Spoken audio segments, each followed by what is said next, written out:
From Cali to Tally, it's time to wake up. WarChant.com is your ultimate Seminole sports source, and this is Wake Up War Chant. Now here's WarChant.com's Aslan Hudjavandi and Corey Clark. You can tell everybody, go ahead and tell everybody, I'm the man. Wake up! What up, everybody? Day 2, spring football awaits, but we're here to talk about some basketball. It's Wake Up War Chant. I'm Aslan Hudjavandi alongside Corey Clark. Wake Up War Chant, again, part of the WarChant.com family. I'm ready. I'm pumped, I promise. Use the promo code FSU Spring 2019. You sound like you're just either you just woke up or you're about to fall asleep. No, man, I'm good. I sweat a little too much at the basketball game. I feel like I'm chafing under my underarm. Plus, it was really toasty in that press room. Who chafes under the underarm? I mean, I know when you get like waddle rash. You call it Walter Rash? That's what my buddy used to call it back in the day, Walter Rash, but I don't get that. Yeah, use the promo code FSU Spring 2019. Get 6 bonus months and a $50 gift certificate card to Garnet and Gold. We'll be going out to practice early for you folks on Wednesday. We'll talk about what we see. And if you're listening to this now, we might already be at practice. Yeah. That's how early these things are, folks. Mm-hmm. And we'll also do some Renegade Express questions. But Florida State last night, winners in overtime over Virginia Tech. What was the final score, Corey? You got the it's 73-64.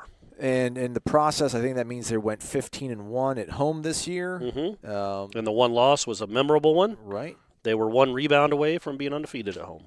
Stinking Duke. And this lets them wrap up they've clinched the number 4 seed in the ACC, which means they'll have a double bye. They'll start in the quarterfinal round of next week's ACC tournament in Charlotte. Thursday at 2 p.m. Okay. Probably against Virginia Tech. To be determined, but most likely Virginia Tech. Buzz Williams joked afterwards, we'll probably see you guys soon. Oh, yeah, can't wait. Can't wait, yeah. That was funny. This is a good team, Corey. We keep saying it every time. I mean, what's this now, 12 of their last 13? 11 of their last 12, and especially when you figure they 1-4 start. You know, it's been a remarkable stretch here. That game on Tuesday night was probably the best win of the season because of what it meant. Not just what it meant with the double bye, but, man, you're down 14 at home at halftime. You've done nothing. This is a good team you're playing with a lot of confidence. And, you know, obviously it's easier when you're at home, but still – it wasn't a great atmosphere in the first half because, as Leonard Hamilton said on the postgame, they didn't give him anything to cheer for. So it wasn't a great atmosphere in the first half. And Virginia Tech had a lot of confidence, or were knocking down threes. So to battle back like that so quickly too, like if they hadn't played well the first 3 minutes of that second half, it's a wrap. They get down 20-21, it's over. But they come back and immediately cut it to 4, and then it's just back and forth the rest of the way.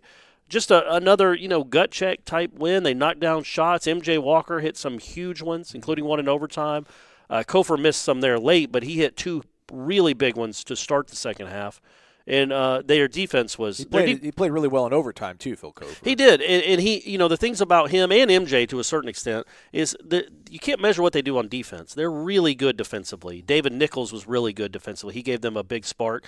They only played 6 guys in the second half, Florida State did. So their depth advantage really didn't factor in at all. But, man, it was just it was a high-level game. And I was thinking about it midway through the second half. Like, man, it is kind of cool. I'm not gonna repeat the new ACC that Leonard always talks about, but it was really cool that Virginia Tech and Florida State, not exactly 2 schools that people think about when they think about basketball powerhouses, but those 2 schools, top 15, played a game that high level in the second half. It was just what an atmosphere. It was just awesome. A really, really neat game, and obviously it was made neater because Florida State won. But even if they had lost, that was just a really cool 2.5 hours to watch. And I think both teams are really good, and I think both teams showed a lot in that game.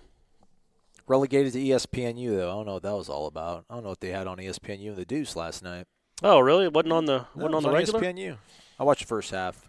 Oh, all right. At home, and then showed up. You didn't see, so you showed up and things switched. Yeah. They flipped. Good job, buddy. Kind of. I don't want to take too much credit for it, but Cabangeli led the way. I think 17 points, right? 17 and 9. Didn't even play that. Didn't shoot the ball well at all. Was 0 for 5 from 3. But he had a big bucket late in the second half. Like he had a turnaround, like 14. Yeah. Just. Yeah, if it's all there, man. That, good Lord. It's all there. In fact, it was funny. There was a scout sitting next to me when Cabangeli came into the game. In his first possession, he got a post touch, and he kicked it out. He passed it out. And the scout was like, wow, he passed it. He goes, I'm surprised the refs didn't stop the game. But to that point, in the second half, I thought Cabangeli did a really good job when they'd bring somebody at him. When they would double him, he'd kick it back out. He had a couple of assists on threes. I think he finished with 2 assists, but they were big assists. He found open guys for threes. He actually made a few more passes that probably should have been knocked down that weren't, shots that should have been knocked down that weren't. But, yeah, man, he was good in the second half. Terrence Mann hit some big shots. He did what he did.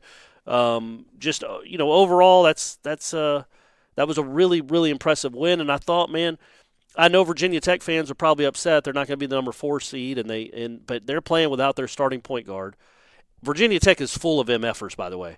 Their whole team is full of MFers. Who's Hill, 13, I think? Oh, yeah. He threw a tantrum like in the middle of a possession. I've never seen it before. Yeah. It was bizarre. The Blackshear kid kicked the chair when he fouled out, okay. when they brought the chairs go, out. But I didn't see it. Yeah, they brought the chairs out. People, when there's a media timeout, the team will sit on the court. And he just kicked his chair to the baseline. But they got that in them. I think that's good. I think, number one, they take after their coach. But they got like 5 or 6 guys. The number 4 was awesome. Shushing the crowd after he makes 2 free throws. I think they have a chance to go really far if they get Robinson back, because he's the guy that kind of makes it all run. You take that team you saw on Tuesday night, as good as it was, and then add probably their best player. Yeah, I mean, that's a Final Four team. And I was impressed because, I thought there was a stretch there in the second half where, like, man, Florida State's going to win this by 15 points. You know what I mean? Just the way it was going, it seemed like Virginia Tech was falling apart. But no, man, they knocked down some big shots, and they came right back, and they made some big free throws. And then, so both teams showing the ability to respond like that in that moment and play that hard. Look, everything can happen in the tournament, but both those teams are Final Four caliber. Now, both of them could not make it out of the first weekend. That's the caveat. But, man, that was a high-level basketball game. Exciting stuff, man. Exciting stuff, Aslan. Are you the sum of all your experiences as a basketball team? I mean, 2 weeks ago they were playing walk-ons and throwing lobs at one another and winning by 20 points against some teams, and now they're grinding out games, rallying back. I mean, they've won, and we keep talking about they can win in so many different ways, just in terms of their versatility, the different scores they have. But the fact that they're put in so many different positions, like they can hold on to a lead, they can rally back. They can make free throws late when it matters. Yeah, Trent Forrest with several free throws that were I think they made their final 8 or 6. I mean, they were 19 of 22 for the game. Yeah. You're right. I mean, I think, I wanted to ask Leonard that, but I felt the room out. For as much of a jerk as I am, I've got pretty good self-awareness. I could tell everybody was ready to go, so I didn't want to ask him one more last question. Yeah, because Buzz's was a pretty long one for a visiting coach. But, man, I think that's the intriguing part about this team is they can play a number of different ways. They can try to run 11 guys at you and wear you down. Against Virginia Tech, a slower pace. They're like one of the slower teams in the country. They stuck to 6 guys and got stops late. They can win with defense. They can win with shooting. Well, I don't think anything's going to jar them. Like any situation they're going to be thrown into, I don't think they'll get rattled. No, I mean that's the beauty of playing in this conference. And when you go on a streak of 11 and 1, and you really should. I mean, you were literally a free throw rebound away from beating Duke, and that you'd still be the number 4 seed, but. Who knows if they're here at that? I really do believe that. I think Leonard even said that he thinks that kind of maybe, while it did detour them for a week and a half or so losing to Duke, I think maybe they aren't. Maybe I think the record might. Maybe they don't beat Louisville or they don't go on the road and beat Clemson like they did. You can't say for sure. Like that, but they've proven they can play. And remember, that was Zion. He played for the half, and I know he didn't play in the second half. But then their 2 other lottery picks went off. I mean, you know what I mean? Like you withstood some huge punches from Duke, and we're a rebound away from winning that game. You withstood huge punches from Syracuse on the road, and Virginia Tech at home, and Louisville at home. You beat LSU. This team, even when you were down like 8 with 2.5 minutes to go, you came back and beat LSU. So they've shown an ability. Again, I just hope this team's not winning a national championship. I mean, it's a possibility. It's a 5 or 10%, probably a 5% possibility. It's just nope. There's 68 teams, 67 of them don't win a national championship. Odds are it's not going to win a national championship. So I hope no matter what happens in the tournament, ACC and NCAA, that people appreciate what this team did this year. Starting out 1-4, my Twitter was flooded with more Fire Ham stuff. Can't win. I've never won a big game. All that stuff that happens, and the message boards turned into message boards. For them to rebound like that, I hope no matter what happens the rest of the way in March, people appreciate what this team did, because it's a pretty special group of guys to start out 1-4 and then win 11 of their next 12, win 4 games on the road in the ACC so far, and there'll never be another. I think they're going to be good again next year, especially if Cabangeli comes back, which he should. But still, you're never going to have another team with Mann and Kofor on it and Kumaji on it. It's going to be a different group of guys. This is a special group. I hope they have a nice run in the tournament, but either way, I hope Florida State fans appreciate what they've accomplished and what this coaching staff has accomplished, because it's really hard. I used to say this with Jimbo. Once it started going downhill with Jimbo, it's really hard to tick it back up again with the same staff. That doesn't typically happen. In Florida State, they recruited really well and developed them, but they missed it 4 years in a row. The fans were kind of done with it. They were tired of missing the tournament again after that run of success. And then to tick it back upwards right now, where it's as good as it's ever been. And reinvented it. They were still playing junkyard defense, but like you said, they can speed it up. They can play numbers. They're fun to watch. Yeah. They really have. They've reinvented themselves and kind of reinvigorated the program. And it's a special group of seniors that did that. And, I don't think the coaching staff probably gets enough credit for bouncing back. Usually when it goes bad, it just goes off the rails. Now, the thing about Leonard Hamilton's program, ever since he got here, it never goes completely off the rails. They don't have a 1-15 season in the ACC. Even their bad seasons, they were winning 7 games or 8 games, and they weren't an embarrassment. You're always on pins and needles on Selection Sunday. It seems like they're always, will they be able to sneak in? It was never. Like, they would go into the ACC tournament needing a big win or something. Yeah. But to cruise into it essentially the last 3 years. Just says again what this program has become. Anthony Edwards, enjoy Athens. Enjoy that, man. The NIT is fun. I hope you have a good time there next year. Who knows? Georgia got a big win at Florida earlier this week. Good. So Anthony Edwards, check that off. I wonder if do you think he watches college basketball? No. So many of these kids I don't think watch. Do you think? But if he just saw if he just watched the second half of that game and was in the crowd, wouldn't he be like, what did I do? What did I do? Because I know he's been to Georgia games, and it's never like that because they're never winning. He's got new shoes and a car and everything. He's doing all right. Yeah, you hope he wouldn't. I mean, he's going to be a gazillionaire in 9 months. He doesn't need to. They don't need to cheat to get him. That's my alma mater, by the way. Don't besmirch my alma mater by saying they're paying for Anthony Edwards. I just think Anthony Edwards made a foolhardy decision, and I hope he goes to the NIT. Somebody tagged me on the boards, said Corey Aslan, going to need you guys to go ahead and do a wake-up war chant to recap this gritty win and celebrate the seniors. Thanks in advance.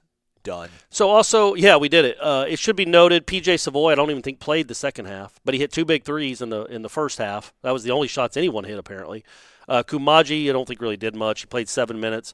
David Nichols only scored 5 points, but was a real big spark plug for them. Hit a huge 3 and really played well on defense. And then Terrence Mann is Terrence Mann. I mean, that's just – and Phil Kofor made some big shots too. It was a fitting way for them to go out. Down 14 at home where they never lose, and then to come back and win in overtime, and they always seem to win in overtime. I think they're like 7 or 8-0 in overtime the last couple of years. Just really impressive and real fitting. It would have been a bummer if they'd have lost on senior night with this particular group of seniors. Yeah. I just hope Florida State fans appreciate what this team is. I know. That game thread started cranking up the views. But I mean, you just read, 2 shows ago? Like a guy was like, "Hey, if you want to skip all this basketball bull, yeah." Oh, thanks for saying it, so I have to go back in. Yeah, go to the 8-minute mark.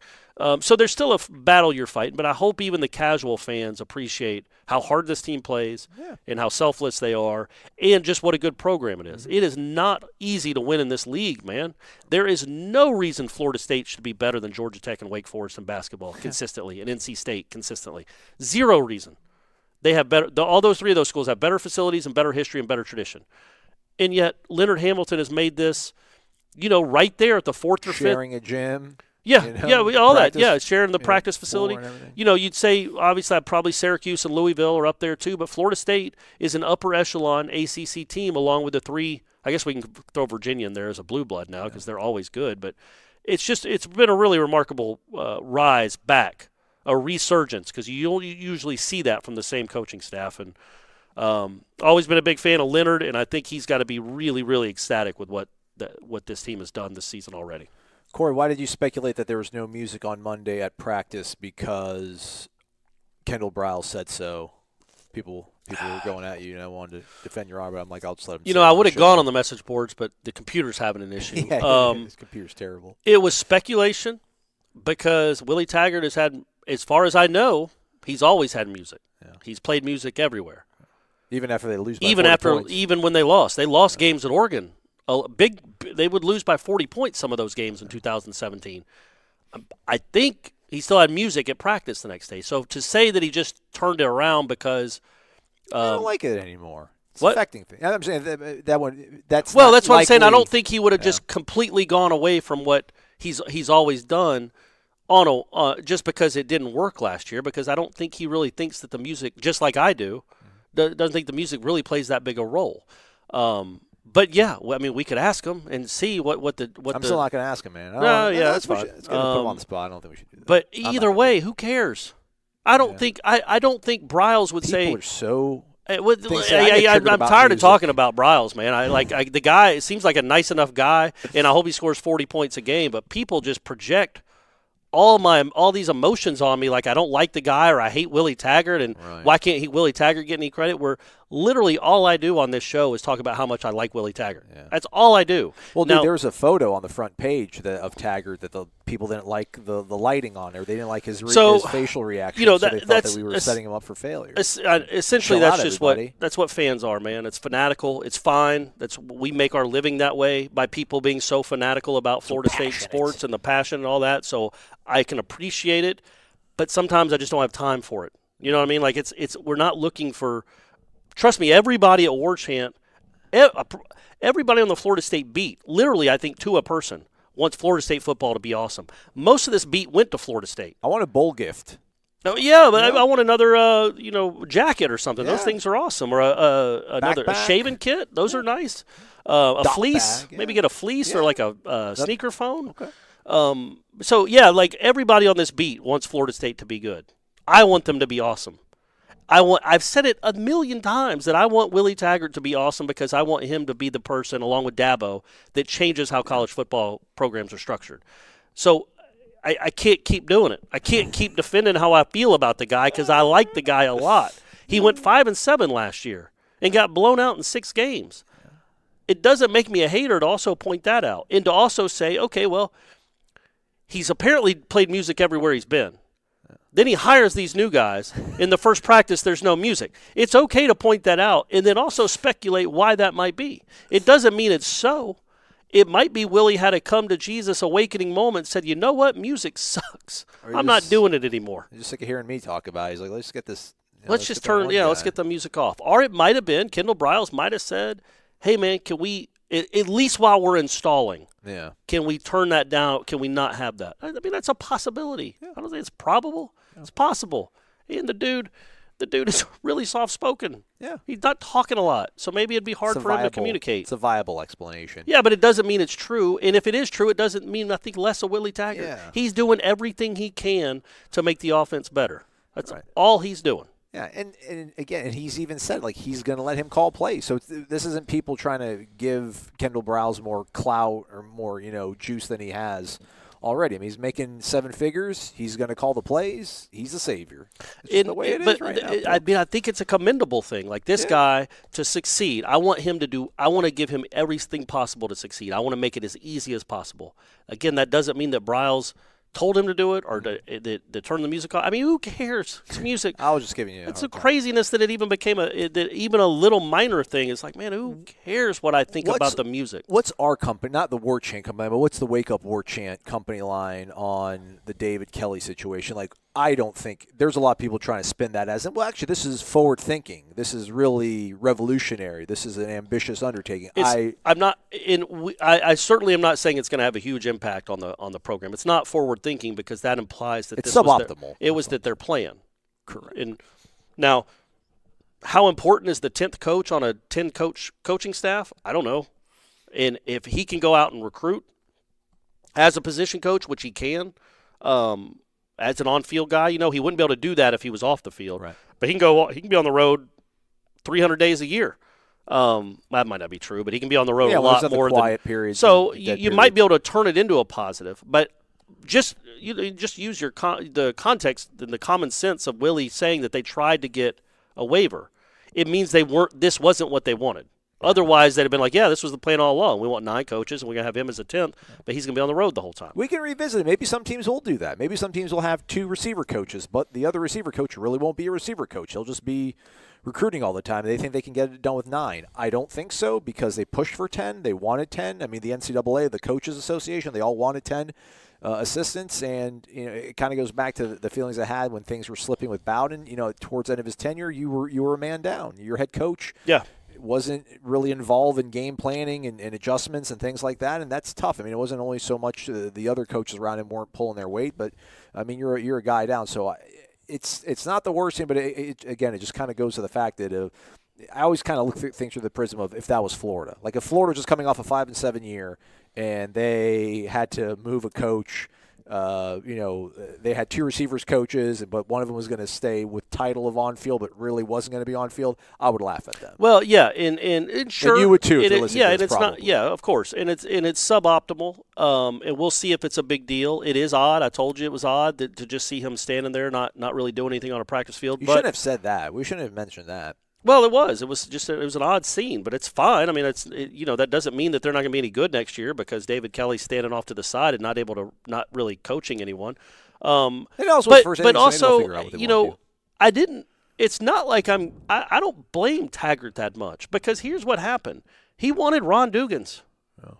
So if I'm blaming anyone, I'm blaming Ron Dugans, baby. Why'd you say no after 2017? He stayed at Miami, so Willie Taggart never in a million years thought Ron Dugans would then be available the next year. So he hired a guy that now he could have maybe been a little more, maybe done a little more. I don't even know. He could have hired somebody besides David Kelly but he was getting down to the nitty gritty. So he hires David Kelly, not thinking that Ron Dugans would come available, who was his first choice. Then all of a sudden his first choice becomes available. Was he not supposed to hire Ron Dugans because then he would be? You know what I mean? Yeah. I think he wanted Ron Dugans in this program at all costs, is what it obviously looks like. And so he got it. Now, the byproduct of that is he's got a coach now that doesn't really have any on-field responsibilities, though he's an on-the-field coach. But the other option would have been not to hire Ron Dugans. So I think if you're looking at this through the prism of 2021, 2022, you've got Ron Dugans on your staff now. Your staff is better now. And it should be much better next year when they can hire a 10th coach. In the meantime, you have to kind of bite the bullet for a football season. But at the end of the day, we might look back at 2021 and say getting Ron Dugans on the staff was a huge get for Florida State. Maybe the Damian Craig. Maybe he'll go get us the next great quarterback. Could be, man. Or he could make the wide receivers awesome. He certainly seems to know what he's doing. I think it's a better staff, obviously, now than it was 5 months ago. I don't think you could argue that, even with not a full coaching staff, technically. But yeah, it's hard to blame Taggart for that, because it's not like he would have ever thought first choice. Like he wanted Cristobal to come with him. Who could? Of course, Cristobal didn't come. He got to be the flipping head coach at Oregon. So, but what happened was he wanted Dugans. Dugans said no. He was getting down to the wire on some of these receiver recruits. And then he asked David Kelly, who had a relationship with them anyway and had been an on-the-field coach at Oregon, to just come on over and be the receivers coach. And then all of a sudden, Dugans became available. Do you say, hey, do you tell Ron Dugans not to take another job and we'll hire you in 12 months? That's not I think what realistic. Some people are saying is that Dugans was still going to get paid by Miami because he got fired. He should have been hired as some sort of off-field guy for this year, and then use that job to maybe hire T-Buck or somebody to help out the defense. But and then you saw, I guess I'm playing devil's advocate here. I understand that, but you saw that practice on Monday. Right. Are the receivers going to be better in August now, or would that have been a better option? It was just one day. I don't know, Corey. You saw it, man. You know what I'm saying? They were running some – dude, they ran – so much stuff was different. Like I went – because Ira was telling me to go look at James Blackman footage. We wanted to see if his mechanics had changed at all, and I didn't really see anything. I timed them. It didn't seem to be any quicker of a release or anything like that. But they did so many weird things last year. They did the whole running in place and then falling to the ground and rolling around like it's the NFL. Like, dude, when you're falling, it's over. It's done. Play's dead. I guess they maybe do that to soften up the muscle or something. I don't know. Didn't they catch punts with like 5 balls in their arms and stuff like that? I don't know about that, but they did the whole ball security going through the gauntlet. I mean, there's a lot of things they did last year that they weren't doing on Monday, and they probably won't do on Wednesday either. So yeah, things are different. So it's not and it's on a more positive trajectory. What's the Coracle going to look for at practice Wednesday, and we'll bring to the masses on Thursday? I don't know. See if the offense on the 11-on-11 can make some. If the receivers can make more plays, besides 15, I would like. I know I just got done extolling the virtues of the receivers coach, but the DBs really kind of own them a little bit. It's just hard without pads on to get a gauge on anything else. You know what I mean? Except receivers and DBs. I thought when they just ran the ball, although they're not being tackled and there's no pads, when they ran the ball in 11-11, there were some holes that opened up. And Akers got some big, 12, 14-yard chunks. But then as soon as anybody gets near him, the play's blown dead. So you can't really get a great gauge. But I did think maybe the run game blocking looked a little better. And then pay attention a little bit to the rotations on the offensive line after a day of practice, if anything has changed at all, or if Clement still likes those starting 5 and the depth chart is still the same. I got a film, so I don't know how much I'll be able to look at stuff for vanity purposes or for enlightenment. Do want to see what they're doing with the linebackers and the defensive line, because everyone seems to think that they're doing some sort of 3-4 now by moving Snyder to linebackers, and it's just like, well, it's not going to be a true 3-4. I mean, they're just going to a guy like Burns would be a line. It seems like that's what people are speculating on. Right. It's like, all right, well, Xavier Peters is really an outside rusher, like a defensive end, but he's going to be a linebacker now in a 3-4. Well, that's really not it's not a quintessential 3-4. I mean, they're not running with a 280-pound, 290-pound. Doesn't it seem like that would be being I'm not a football expert by any means, and that's why you guys listen to this show, for the host to tell you that he's not a football expert. But don't you think like their personnel is maybe more fitted to that anyway? What, doing a 3-4? Yeah. They have the big, huge because they're linebackers, defensive tackles. Really. But they don't have defensive ends that you can trust right now. Maybe you don't need I don't know that you have the speed guy coming off the edge in a 4-3 defense that you had with Brian What Burns. Is he going to do? I mean, then you use you have some of your linebackers come. Ugh. I don't know. I mean, all right. Well, hey, guys, I was just throwing it out there. Yeah, it's plausible. We'll see. All right, folks, that's it for today. We'll love you guys, and I love you, Willie Taggart. I love you, dude. I promise I do. Win some games, please. WarChant.com is the ultimate inside source for FSU football and recruiting. And now you can get in on the action for free for an entire month. WarChant.com is offering a risk-free 30-day trial subscription. Get full access to the #1 website covering the Seminoles just by entering the promo code WarChant30.